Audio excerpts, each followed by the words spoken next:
I'm an Army brat, and I was raised all over the world.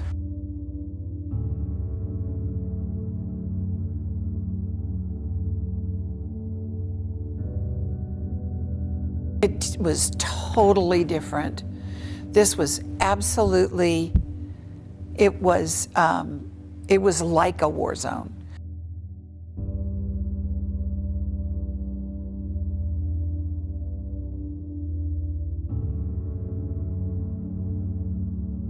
I was invited along with church leaders, community leaders, nonprofit leaders to come together at St. Mark's United Methodist Church, where we were going to be introduced to this concept of a long-term recovery committee.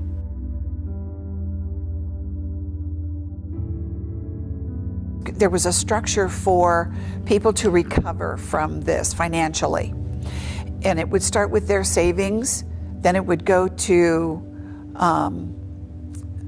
any loans that they could get, then it would go to FEMA, and then Small Business Administration loans. And when all of those were exhausted, the Long-Term Recovery Committee would vet them. And it was a grant. They didn't have to pay it back. It was not a loan. We gave it to them so that they could fully recover themselves.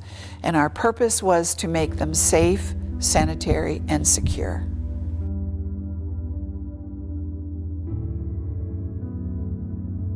And this pastor said, okay, we need to form an executive team. Then we'll have committees that will handle the work of the Long-Term Recovery Committee. So we have a secretary, and that's Kelly Sterling, and we have a treasurer, and that's Marianne Higley. What we need now is a president and a vice president. Well, there was dead silence in the room. One of my friends sitting behind me leaned forward and tapped me on the shoulder, and she said, "You need to do this." But I was terrified inside, because can you imagine the responsibility? All of these hurting people, all of these people who needed to recover. So I turned around to the woman behind me who worked in the mayor's office, and I said, okay, Becky, you're the vice president then.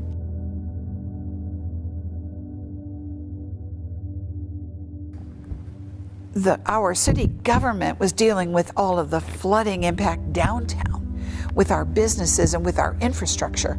Somebody needed to help the individual homes, those people.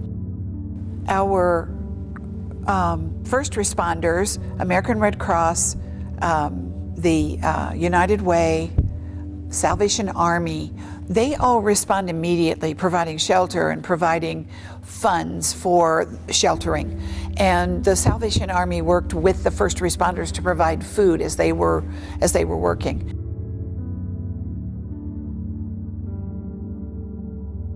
The Christian Reformed World Relief Committee, and they go by CRWRC, and they've actually changed their name, and they're now called World Renew. But that organization is so geared to knowing how to structure this long-term effort. And they sat down with us and they told us what we needed to do, how we needed to structure ourselves. And then they said, and we'll come back in 2 weeks or 3 weeks, and we will do a door-to-door assessment and let you know where your worst problems are. This man who came up from North Carolina, and the Southern Baptist United Church of Christ and other faith-based relief organizations came to help us. What a gift that was to our community. Totally, we didn't pay for it. It was their donation to us.